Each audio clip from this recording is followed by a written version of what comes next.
I never expected brunch to be my breaking point. My husband and his mother laughed, their words slicing through me like butter. "Some people are just lucky to marry well," she said, her voice dripping with condescension. I smiled, my fingers steady as I stirred my coffee, even though my chest burned. They thought I was powerless, just a guest in their gilded world. But under the table, my phone buzzed, one text to my banker. I glanced at my husband, then at his mother, and whispered to myself, "Let's see who's really lucky today."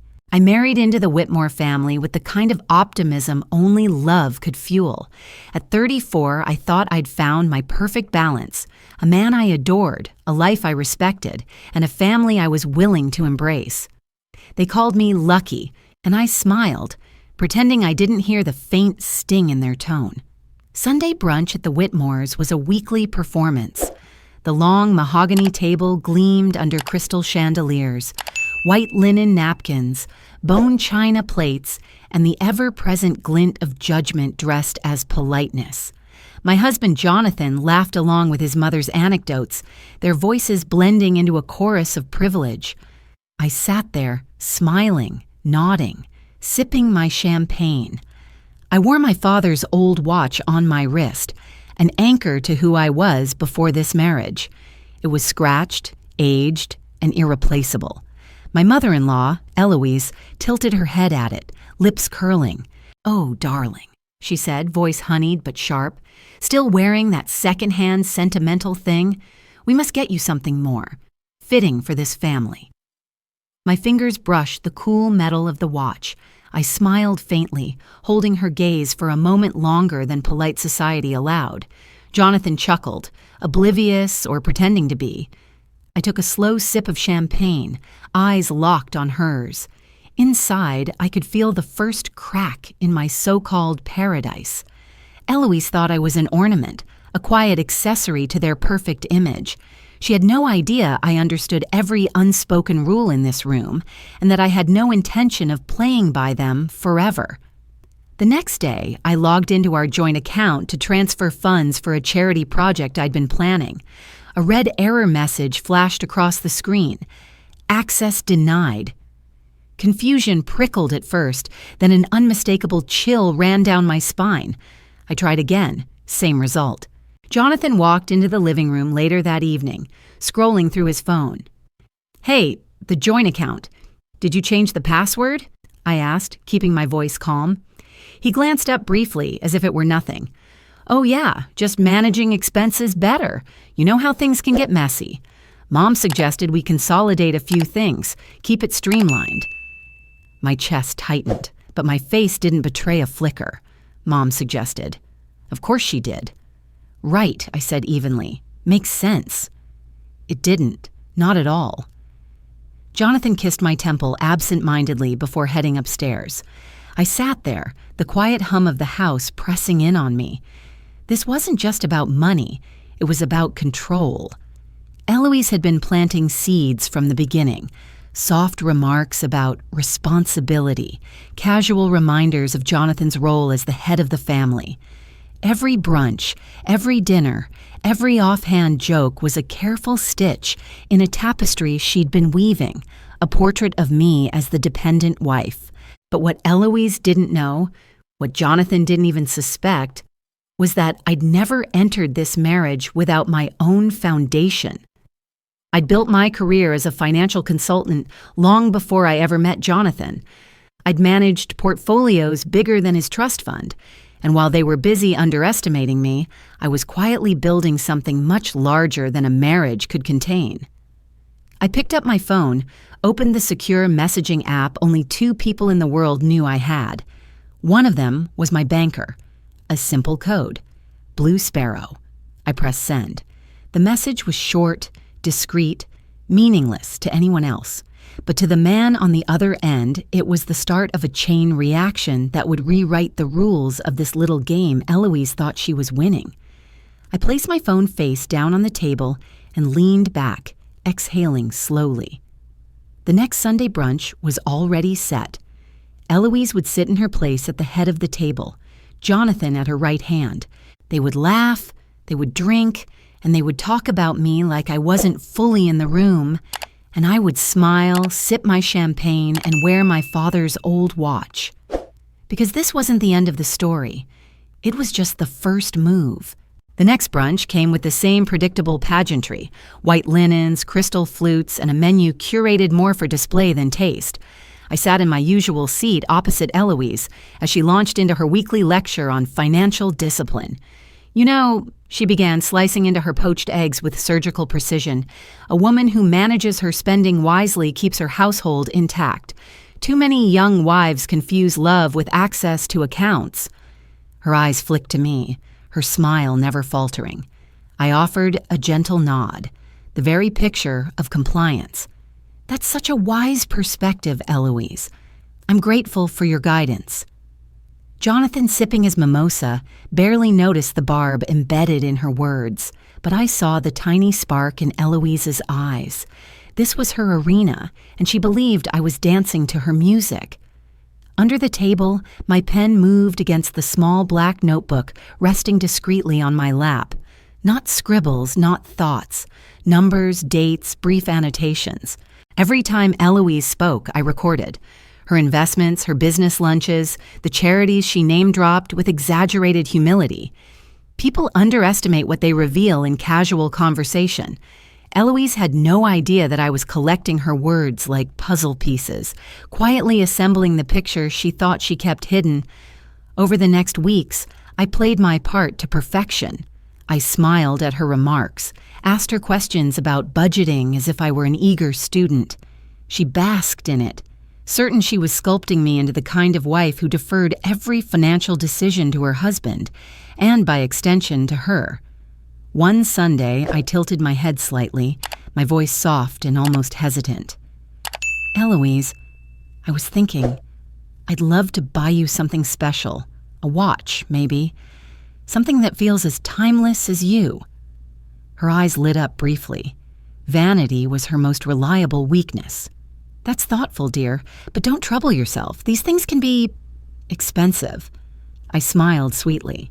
Then maybe Jonathan could help. Just a small amount from the joint account. I wouldn't want to overstep. Jonathan glanced up, caught between the two of us. Sure. I'll see what I can do." Eloise looked pleased, but she didn't see the faint tightening at the corner of my mouth. Neither of them noticed the silent confirmation I sent to my banker that afternoon. While they thought I was depending on their charity, I was setting the stage for something far more decisive. Because Eloise and Jonathan didn't know about the trust fund.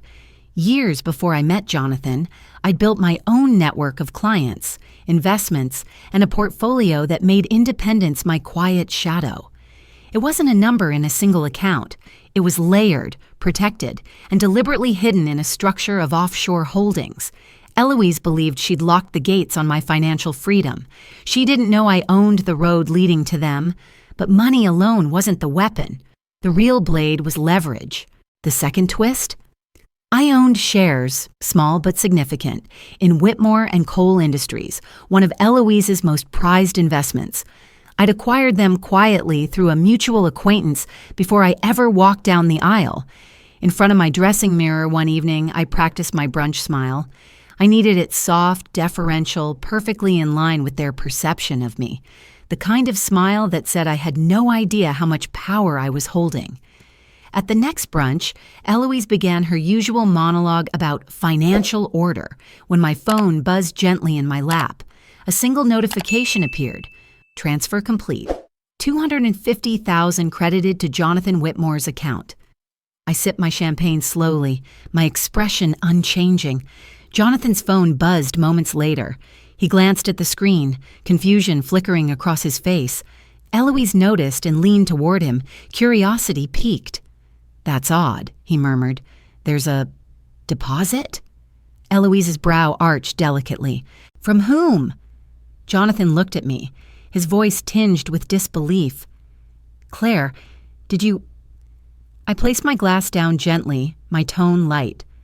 "A little something for you both, for the household. I wanted to show I appreciate everything you do."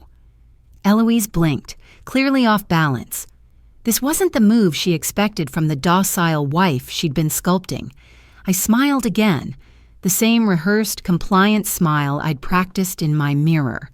The kind of smile that disguised the quiet shift taking place beneath the tablecloth of her perfect brunch. She didn't know it yet, but the game had changed. Jonathan barely touched his food the following week. Eloise's smile was tighter than usual, her fork pausing mid-air as if she couldn't quite decide whether to stab the salmon or me. I played the part flawlessly. "Oh, I didn't mean to surprise anyone," I said, feigning concern. "I just thought a little financial gesture would show how much I value being a part of this family." Jonathan gave a short nod. "It's generous, just unexpected." Eloise took a slow sip of her tea, eyes fixed on me like I was a Rubik's Cube she couldn't quite solve. "You must have been saving for quite some time," she said sweetly. "On your little consulting projects?" I nodded. "Something like that." That night, I planted the next seed. Over dinner, as the candles flickered and Jonathan read headlines on his phone, I casually mentioned a bad investment. "I made a mistake," I said, voice low. "Put too much into a startup overseas. It's not looking good." Jonathan looked up, concern softening his features. "How much?" "Enough," I said with a nervous laugh. I thought I could handle it. He didn't press. He never did when it came to numbers. He liked that I wasn't a burden, that I kept things tidy. But I watched Eloise's reaction the next brunch. She brought up risk at the table. She warned against poor judgment and impulsive spending, carefully not using my name but angling every word in my direction. Perfect. Every time she repeated a story about women who lost control of money, I nodded solemnly. Every time she emphasized Jonathan's duty to protect family assets, I agreed. The illusion was working. What Eloise didn't know was that I'd started compiling everything, every clause in her family's shareholder agreements, every conflict of interest she buried in the charitable foundations she managed. I wasn't just collecting receipts, I was building a file. In one contract buried deep in a folder Jonathan had accidentally left open, I found it. A life insurance document, amended without my knowledge. The beneficiary had been changed from me to an LLC that traced back to Eloise. It didn't stop there. Another file showed Jonathan had signed over temporary voting rights of one of his investment holdings during our marriage into Eloise's trust without notifying me. It was technically legal, but ethically, a knife in the dark. When I confronted him gently that evening, just a soft question about the document, he blinked and muttered, "Mom said it was just until we stabilize things. I didn't think..." He didn't finish the sentence. The words hung between us like a widening crack. The next morning, I stood in front of my mirror. The woman staring back at me wasn't the same Claire who entered this family with a heart full of trust. I wasn't angry, I was clear. I needed one final confirmation. So I called an old contact, someone from my days advising financial journalists on offshore fraud. Not for exposure. Not yet. Just information. "I need a name checked," I said. "Discreetly. You'll be compensated." He didn't ask why. We'd worked together before. That same day, I scheduled a meeting with someone else, a woman named Lena Cho, editor at the Financial Standard. Sharp, thorough, and famously immune to pressure. When she picked up, I spoke with purpose. "I have a story," I said. "It's about wealth, marriage, and how power gets disguised as protection. But I won't go on record, yet." She paused. "You have evidence?" "Yes," I said. "And names. I just want to meet." "Send a time." As I ended the call, I looked out the window, watching the sun bleed into the horizon. Eloise thought she'd mastered the art of quiet dominance. Jonathan thought silence was the same as harmony. They didn't know I was done playing their version of the game. The real story hadn't even started yet. The pieces had been moving for months, quietly and deliberately. While Eloise lectured me about discipline and Jonathan nodded along, I'd been meeting in quiet corners of the city with someone far more dangerous to her stability, her own ally, Martin Caldwell, the largest independent shareholder of Whitmore and Coal Industries, was a man who didn't believe in sentiment. His loyalty wasn't to Eloise or to Jonathan, but to numbers. And numbers had been whispering to him that Eloise was slipping. When I approached him, I didn't pretend to be sentimental either. I brought reports, projections, and a plan that positioned me as a stabilizing force in a company being quietly mismanaged. He didn't agree out of kindness. He agreed because I spoke the language Eloise thought only she could command. The financial checkmate wasn't about one move. It was about building a position so airtight that when I pushed, she had nowhere to go. While Eloise focused on brunch and social events, I secured enough proxy votes to call for an emergency review of her leadership. It wasn't a coup. It was a quiet procedural correction, the kind she'd used against competitors for years. The morning of the emergency board call, Eloise was at brunch, smiling, recounting a story about a recent charity gala. Her phone buzzed on the table. The smile faltered. She answered, voice sharp. Yes.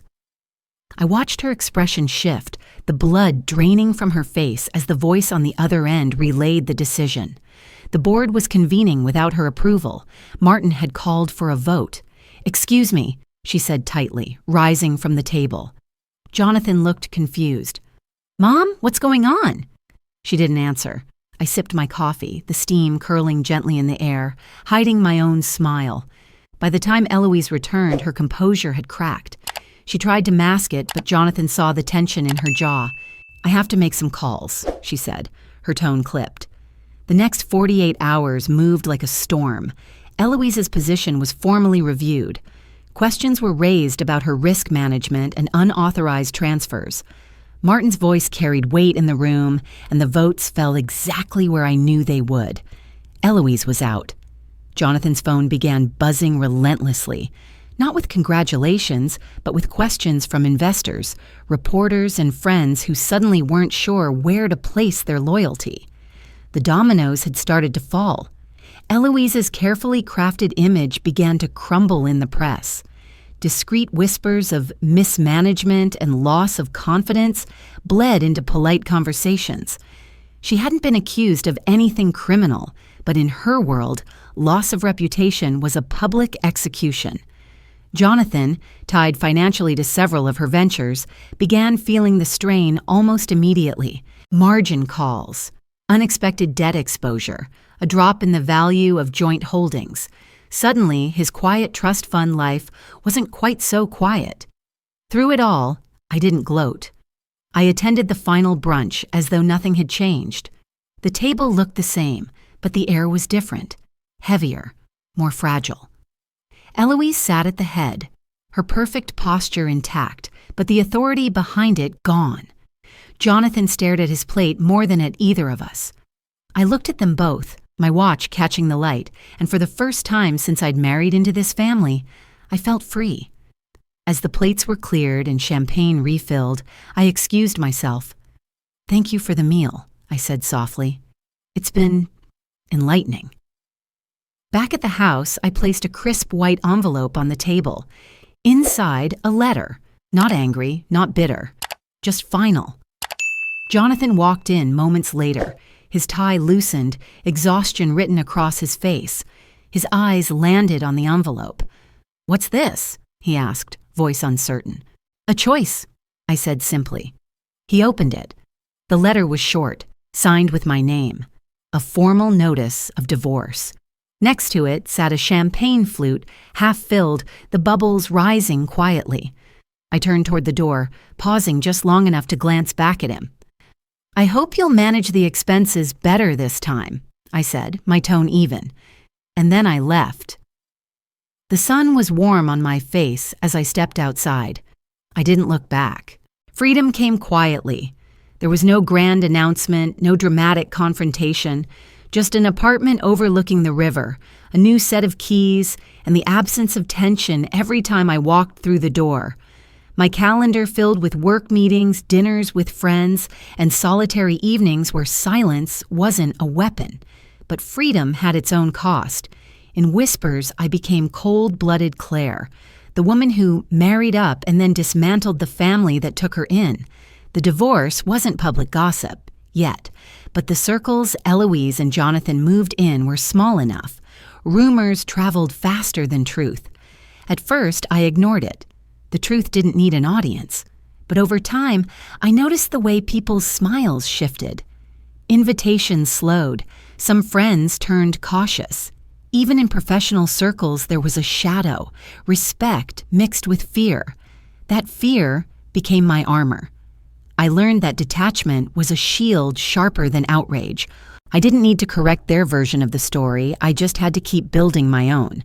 But the more I built, the more I realized how easy it was to be cast as the villain when a woman stopped playing the role expected of her. One afternoon, as I reviewed a portfolio expansion, my assistant knocked on the door. "There's a call for you," she said. "The Financial Leaders Summit. They'd like you to speak." I hesitated. "On what topic?" "They want you to discuss financial resilience, particularly for women." The irony almost made me laugh. "Tell them yes," I said. That night, I sat in my apartment with a glass of wine, the city lights stretching beyond the window. I thought about the summit, about standing in front of a room filled with industry leaders, journalists, and critics.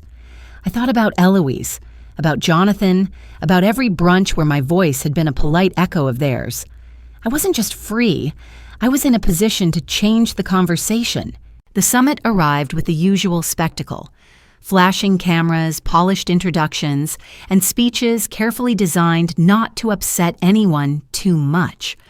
When my turn came, I walked to the podium, the weight of dozens of eyes on me. I began not with numbers, but with a question. How many women in this room control their own money? Hands rose, fewer than half.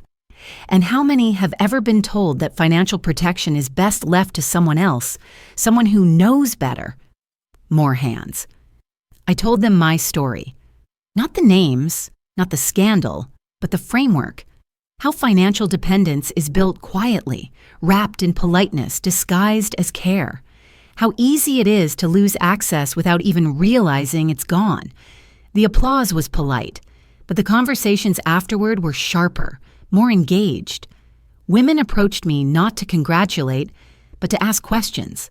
They wanted strategies, plans, contacts. And that's when I realized Eloise was never the only opponent. Jonathan was never the only one who chose silence. The real enemy was a system that trained women to see financial independence as optional. I didn't want to just survive it. I wanted to dismantle it. Over the next weeks, I began shaping something bigger than a speech. My contacts in finance became partners.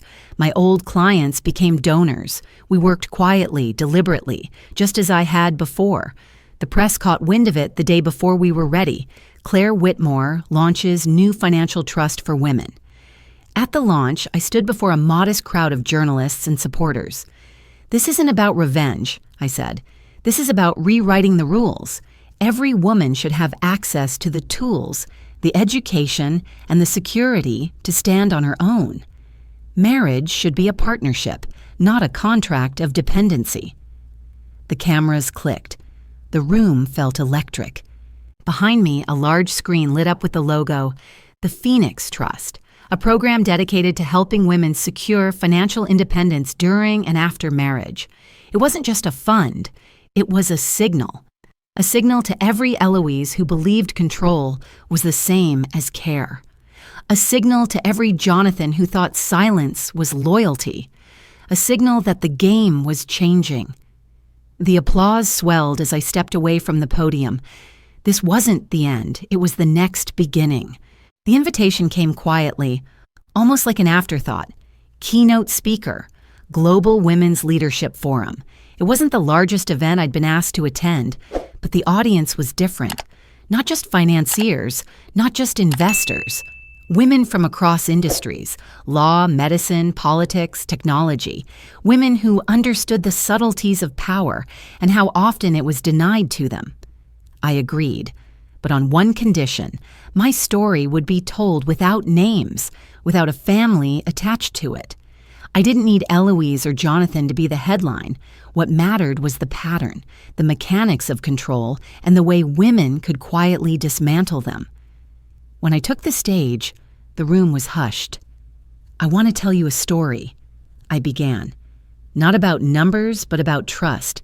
Not about contracts, but about control." I spoke about the illusion of security, how financial dependence was rarely forced, it was coaxed, how the most dangerous form of control was the kind that dressed itself as care. I spoke about a woman, unnamed, who married into wealth, who smiled at family brunches while her financial autonomy was stripped away piece by piece, who learned to listen, to take notes, to plan, who didn't fight loudly but shifted the ground beneath her opponent's feet until the balance of power changed. It was my story, but it was also theirs. By the end, there was no applause at first, just silence. Then it started, slow but steady, until the room erupted. Afterward, they came to me in waves, women from 3 continents, some in corporate suits, others in plain dresses. They didn't congratulate me. They asked how to open accounts, how to structure assets, how to make sure they never needed permission to protect themselves. Within weeks, my inbox overflowed, not just messages of thanks, but detailed accounts of similar stories, different families, same tactics. The patterns repeated with such precision, it felt almost scripted. The Phoenix Trust expanded rapidly. What began as a fund became a network. Financial advisors, legal experts, security consultants, all focused on one mission, ensuring no woman was trapped by a system she didn't choose. But with growth came exposure. The media began digging, connecting dots, speculating. Some outlets guessed the identity of the anonymous woman from my speeches, but without evidence, it remained a rumor. I was careful, always careful, until the day the email arrived. The subject line read, "I am your former mother-in-law." I stared at the screen for a long time, my hand hovering over the mouse. The name on the sender's address was unmistakable. I didn't open it. Not yet. Instead, I closed my laptop and walked to the window. The city stretched out beneath me, alive, unbothered by old names and old wounds. I had changed my life. I had changed other women's lives. Did I need to revisit the past? But the past had a way of waiting. The next month, the Phoenix Trust unveiled its newest initiative, the Phoenix Network, a national coalition of women committed to sharing resources, education, and strategies for financial autonomy. Launch day was electric. Hundreds of women attended in person. Thousands tuned in online. "This isn't about one family or one marriage or one story," I told them. "It's about all of us, about creating a world where the rules aren't written to keep anyone dependent, where partnership is choice, not obligation." As the audience cheered, I realized I was no longer the woman sitting silently at a brunch table, pretending not to hear the laughter at her expense. I was something else entirely, a catalyst. When the event ended, I returned to my office. The applause still echoed faintly in my ears. The city outside felt different now, not smaller, but closer. I sat at my desk, opened my laptop, and navigated to my inbox. The email from Eloise sat there, unread as it had for weeks. My fingers hovered over the trackpad. Did I want to hear what she had to say? Did it matter? I clicked. The message opened, the text just beginning to appear. And I smiled faintly, because no matter what it said, the rules of the game had already changed.